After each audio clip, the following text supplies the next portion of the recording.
2025 లేదా 26లో డిగ్రీ లేదా బీటెక్ చదివారా? సాఫ్ట్‌వేర్ జాబ్ కోసం ఎదురు చూస్తున్నారా? అయితే కోడ్ జ్ఞాన్ 100 డేస్ కోర్సులో చేరండి, జాబ్ సాధించండి. भारत माता की भारत माता की ना प्रियमैना तेलंगाना प्रजालारा मी अंदरिकी हृदयपूर्वक शुभकांक्षालु। साथियों, कल मैं बंगाल में था।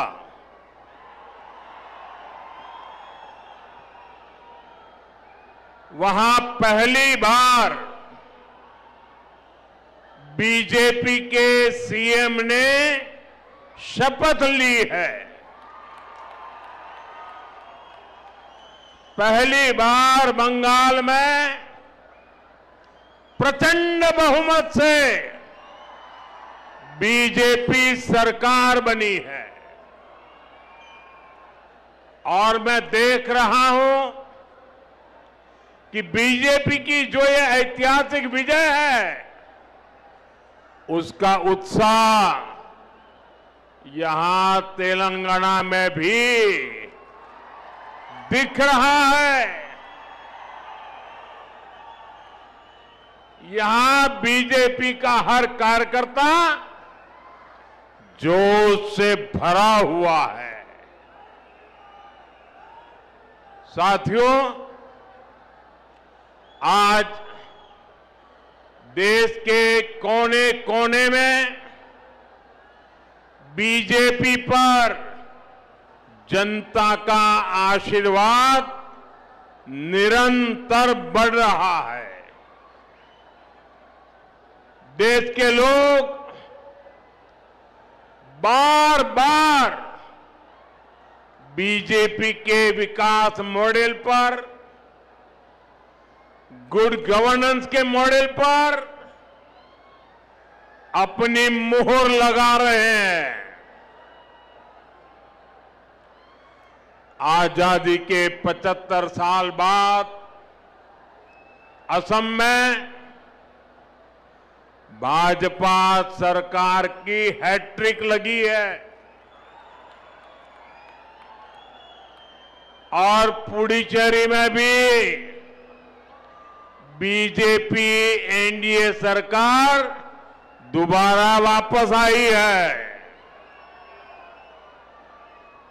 भाजपा की ऐसी जीत के बाद मैं तेलंगाना में के लोगों की भावनाएं भी देख रहा हूं। तेलंगाना में हर कोई एक ही बात कह रहा है, अब की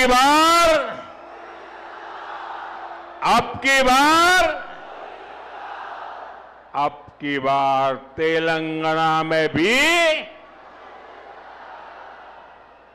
साथियों, भारत में हर साल किसी न किसी राज्य में चुनाव होता है। कोई हारता है, कोई जीतता है और ये लोकतंत्र में बहुत स्वाभाविक है। ये लोकतंत्र का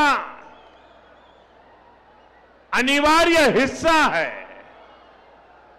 लेकिन साथियों, बंगाल में बीजेपी की विजय का जितना उत्सव देश में है,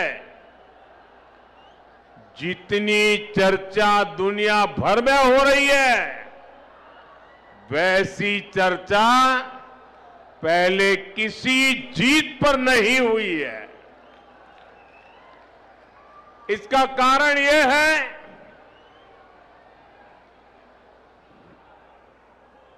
कि बंगाल में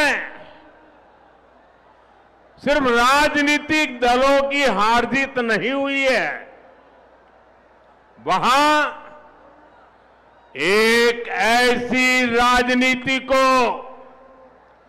लोगों ने पराजित किया है, जिसने एक तरह से बंगाल की जनता को गुलामी की बेड़ियों में जकड़े रखा था। साथियों, इस देश में कांग्रेस ने करप्शन को बढ़ाया, परिवारवाद को बढ़ाया और संवैधानिक संस्थाओं का गला घोंटने का काम किया। जब टीएमसी बनी तो उसने कांग्रेस से ये सारी बुराइयां सीख ली,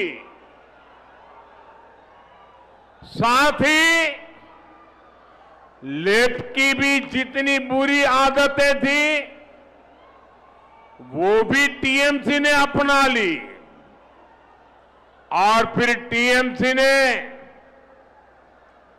भारत की राजनीति का सबसे तिरस्कृत और खतरनाक मॉडल डेवलप किया।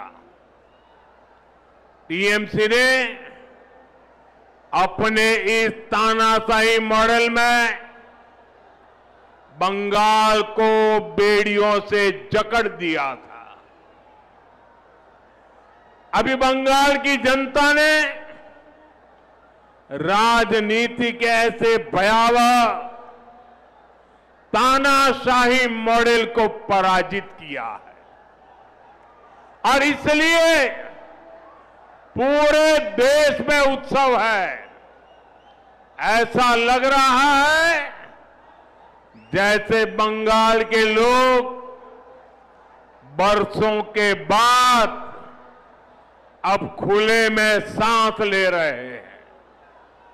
साथियों, एक समय था जब दक्षिण से लेकर पूर्वोत्तर तक बीजेपी को हाशिए की पार्टी माना जाता था, लेकिन आज भारत का जनमानस बता रहा है, विचार अगर राष्ट्र के लिए हो तो उसकी हुंकार को कोई सीमा रोक नहीं पाती।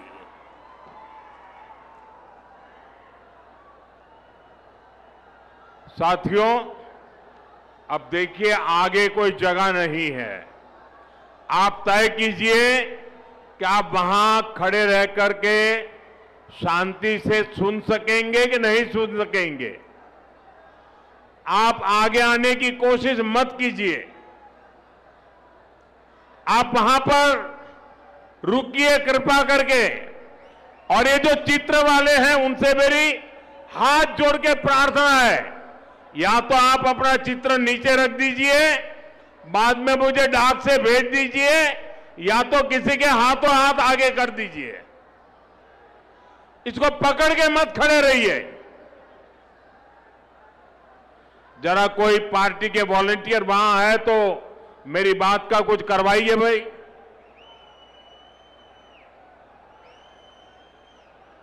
क्योंकि पीछे किसी को दिखता नहीं और उसके कारण लोग आवाज कर रहे हैं।